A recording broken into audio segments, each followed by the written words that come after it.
L'ASBL Lettres en Voix a pour objectif de mettre en lien l'art vocal et la littérature à travers des activités de création, des conférences et des stages autour du phénomène de la voix. Donc, à ce titre, elle organise des manifestations culturelles comme la Journée mondiale de la voix, qui existe depuis 1999. Elle a été initiée au Brésil tous les 16 avril et elle est célébrée sur la plupart des continents en ce moment. Nous organisons également des workshops et des stages pour les métiers de la parole et de l'art lyrique et du chant et du théâtre et tous les métiers dont la voix est l'usage principal.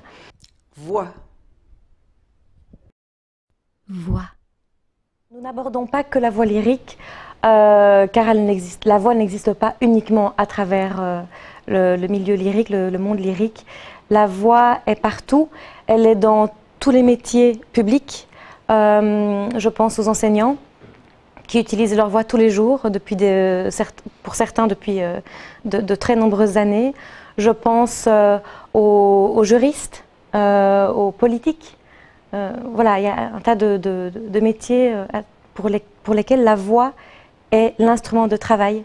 Et il me semblait important, avec mes collègues, il nous semblait important de créer un lieu ressource où centraliser toutes les pensées, toutes les recherches sur la voix en tant qu'instrument de travail, pas seulement pour la création, pas seulement pour la musique, mais pour tous les domaines d'exploitation de la voix. Voix.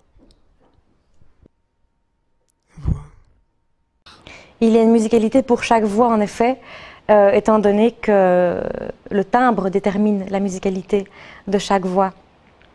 Il y a autant de voix que d'êtres humains sur Terre, donc autant d'êtres humains que de musique vocale sur Terre. Et c'est cet aspect des choses que nous souhaitons mettre en lumière et surtout célébrer, parce que finalement c'est quelque chose d'assez extraordinaire.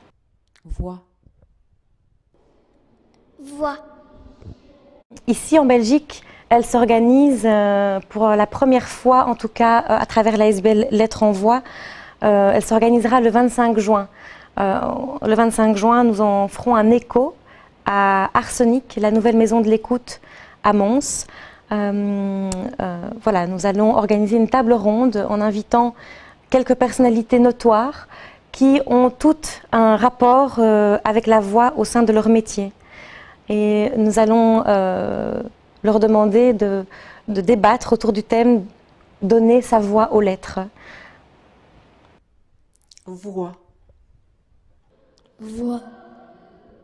Ça signifie que la littérature est une affaire de voix avant tout et qu'il y a une infinité de propositions de mise en voix littéraire, que ce soit silencieux, que ce soit oral, que ce soit écrit. Et beaucoup de métiers sont en lien avec la littérature et la voix. Voix. Voix. Donc nous allons inviter un compositeur de musique vocale, nous allons inviter un auteur de texte, nous allons inviter aussi un critique littéraire, exégète, un journaliste, et nous allons inviter un homme d'opéra pour venir nous parler de son métier au sein du monde de l'opéra. Et enfin, nous allons inviter un comédien pour nous parler de ce que représente la voix au sein de son art. Voix. Voix. Alors effectivement, à travers le débat, il y aura une recherche surtout de mise en commun pour conclure peut-être sur le fait que la voix est omniprésente dans les métiers de lettres, dans les métiers dont le texte a une grande place et dont l'exploitation du texte a tout un intérêt aussi. Voix. Voix. Les enjeux de la voix dans le monde d'aujourd'hui sont quelque part doubles et peut-être antinomiques, mais il y a d'abord une part de dimension universelle. Elle est là partout, sous quelque forme que ce soit, même dans le silence. Donc c'est vrai que la dimension universelle est un des grands enjeux du phénomène de la voix, mais également elle est identitaire. L'enjeu est vraiment de définir l'identité de tout un chacun. Elle est liée à l'intime de la personne. Donc, d'une part, nous avons la dimension universelle et d'autre part, la dimension de l'identité.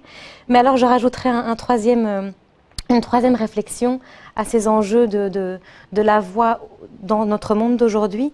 C'est tout ce qui est possible de faire en termes de technologie. Toutes les exploitations diverses que l'on peut expérimenter à travers les nouvelles technologies de notre siècle. Transformer une voix, diffuser une voix d'une manière ou d'une autre, c'est infini, les possibilités sont infinies. Voix. Voix. De manière tout à fait personnelle, oui, il n'est possible d'imaginer une journée, voire 2 journées complètes sans voix à partir du moment où je ressens le besoin de me taire pour la protéger et pour la préserver. Mais c'est un exercice particulier. Mais c'est possible, oui. Voix. Voix. Il reste la voix intérieure pour s'entendre, pour entendre autrui ou autre chose. Donc quelque part, faire off avec notre voix, bon, à part nous mettre dans le coma, et encore, on devrait interroger les expériences de cet ordre-là. Mais en tout cas, la voix parlée, la voix chantée, il est possible de l'éteindre. Quelques jours, quelques heures du moins. La voix intérieure, non. C'est l'âme là qui est en jeu.